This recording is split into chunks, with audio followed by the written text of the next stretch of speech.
once again, Sir Arthur. Good evening. We spoke yesterday about the history of the Streeb-Greeblings. I'd like now, if I may, to move on to your more immediate family. Yes. Your father now, what sort of relationship did you have with him?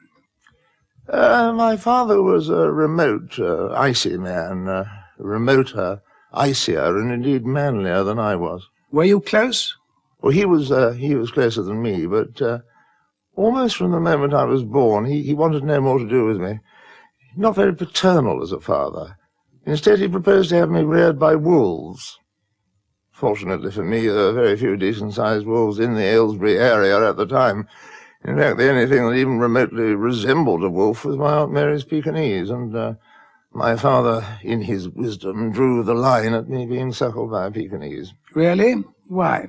No, I don't think it was a racial thing. He had great respect for the Pekingese. They were the Chinese hunting dogs, you know.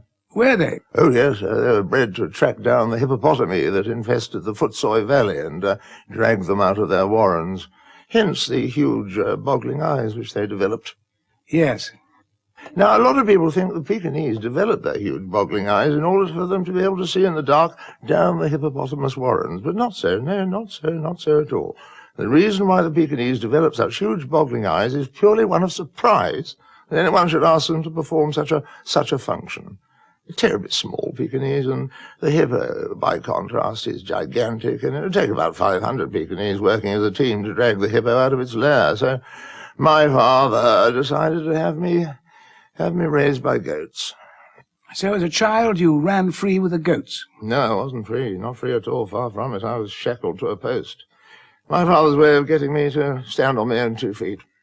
2 feet, Sir Arthur, and your second gift, 2 turtle doves. Is there a sentimental reason for that? No, I'm afraid I can't be too sentimental about a bird that attacks helpless turtles. No, I eat them without compunction. I must say they're delicious.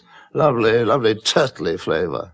As well as a taste for turtle doves, you've retained, I imagine, a lifelong fondness for the world of the goat, goat's cheese, goat's milk, and so on. No. Oddly enough, I went off goats somewhat after being raised by them.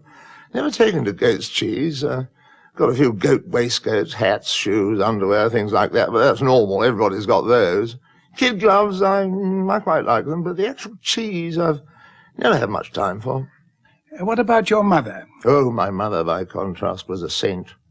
Whenever I think of my dear mother, I have an abiding image of a small, kindly, plump, grey-haired lady pottering at the sink.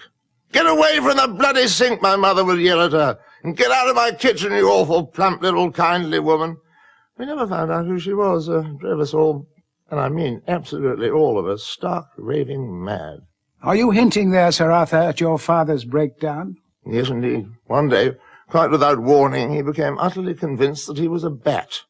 Made a pathetic sight, standing there in the middle of the village green, asking the locals to throw cricket balls at him. And did they? Oh, yes, we all did. We all joined in. He was a deeply unpleasant and very unpopular man, but tough as teak. You have to give him that. He hung on in there for, about 6 hours, till about 4 o'clock. During the tea interval, they brought on the heavy roller, and that did the trick. I think he'd had a pretty good innings. Given the opportunity, Sir Arthur, is there any one thing that you wish you could say to your father now?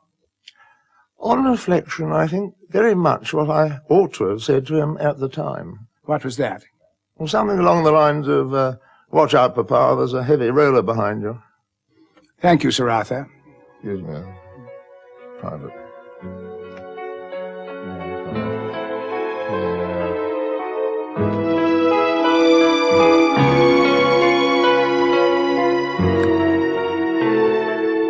Peter Hook unveils the third element of his Life in Pieces tomorrow night at 9:30.